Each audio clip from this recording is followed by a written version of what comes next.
আমরা দেখেছি যে মানে ভোক্তা পর্যায়ে যে দামে বিক্রি হচ্ছে সেটা আসলে তো নাগালের একেবারে বাইরে। আমরা দেখেছি যে ভোক্তারা বারবারই কিন্তু এটা নিয়ে অভিযোগ করছে, কিন্তু সরকারের পক্ষ থেকে কোনো ধরনের কর্ণপাত নেই এই বিষয়টা নিয়ে, মনিটরিং নেই এবং সরকার এটাকে নিয়ন্ত্রণ করতে পারছে না। এবং এবং তারা একটা কৃত্রিম সংকট শুরু করে দেয় যখন আমরা ডিলারদের কাছ থেকে শুনি যে তারা বলে যে এলপিজি সিলিন্ডার নেই, এই ধরনের কথা শুনি।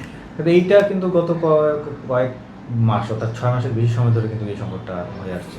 এইটার ক্ষেত্রে আমরা যেটা বলি সেটা হলো যে সরকার আদৌ এই সিস্টেমটা মানে দামটা এক্সিকিউশন করতে চায় কিনা অথবা এটা নিয়ন্ত্রণ করতে চায় কিনা সেটা নিয়ে কিন্তু সন্দেহের অবকাশ আছে। কারণ হলো যে আমরা বিভিন্ন সময় এগুলো বলে এসেছি, তারা দাম নির্ধারণ করে কিন্তু ডিলাররা এগুলো মানে না। আর যখন ক্রাইসিসটা তৈরি হয় তখন সাপ্লাই বন্ধ করে দেয়।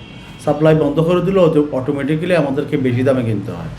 তো এই জায়গায় যদি আমরা যেটা বলছিলাম এনার্জি রেগুলেটরি কমিশন এটা নিয়ন্ত্রণ করতে পারতেছে না, তাহলে তারা কি করতে পারে? তারা জেলা প্রশাসন, ভোক্তা সংরক্ষণ অধিদপ্তর, সরকারের ল এনফোর্সিং এজেন্সি যারা আছে তাদের সাথে সমন্বয় করে এই দামটা এক্সিকিউশনের জন্য ব্যবস্থা নিতে পারে। কিন্তু আমরা আজ পর্যন্ত শুনি নাই এনার্জি রেগুলেটরি কমিশন জেলা প্রশাসনকে অনুরোধ করছে অথবা ভোক্তা সংরক্ষণ অধিদপ্তরকে অনুরোধ করছে, সেরকম কিন্তু আমরা শুনি নাই। তো সেটার কারণে আমরা বলতেছি সরকার আসলে এক্সিকিউশন করতে চায় কিনা, নিয়ন্ত্রণ করতে চায় কিনা, অথবা তারা যে দামে নির্ধারণ করছে সেই দামে বিক্রি হোক সেটা চায় কিনা। যদি সেটা তারা সত্যিকার করতে চাইতো তাহলে কিন্তু তারা সেই অনুযায়ী ব্যবস্থা নিত। আমাদের এখানে ধরেন অনেক সময় এনার্জি রেগুলেটরি কমিশনের মধ্যে যে প্রতিষ্ঠানগুলি আছে তারা অনেক সময় বলে যে আমাদের সামর্থ্য নাই, এই নেই সেই নেই, এরকম অনেকগুলি কথা বলে থাকে। এগুলোর আসলে বেসিক কোনো লজিক নাই কেন?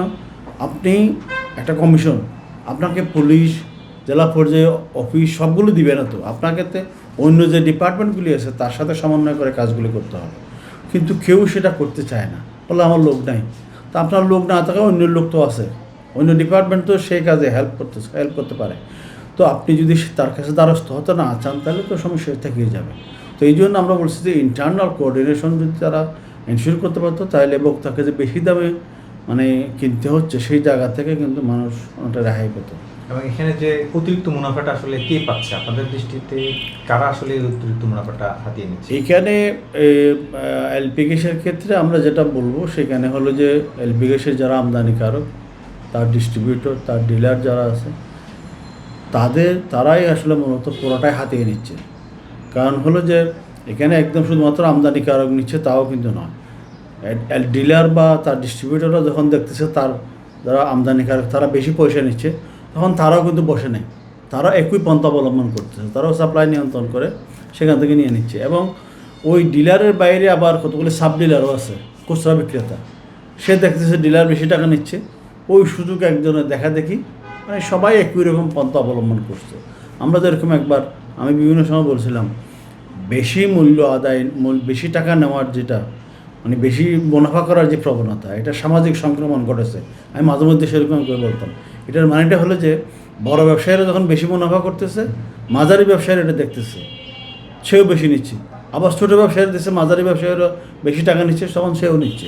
তার মানে ওই যে ঘুষ কেন খায়, বলো যে সবাই খায় আমিও খাই, এরকম এটা সামাজিক সংক্রমণ। এখন যেখানে পারে সেখানে বেশি টাকা নেওয়ার প্রবণতাটা কিন্তু প্রাতিষ্ঠানিকীকরণ হয়ে গেছে।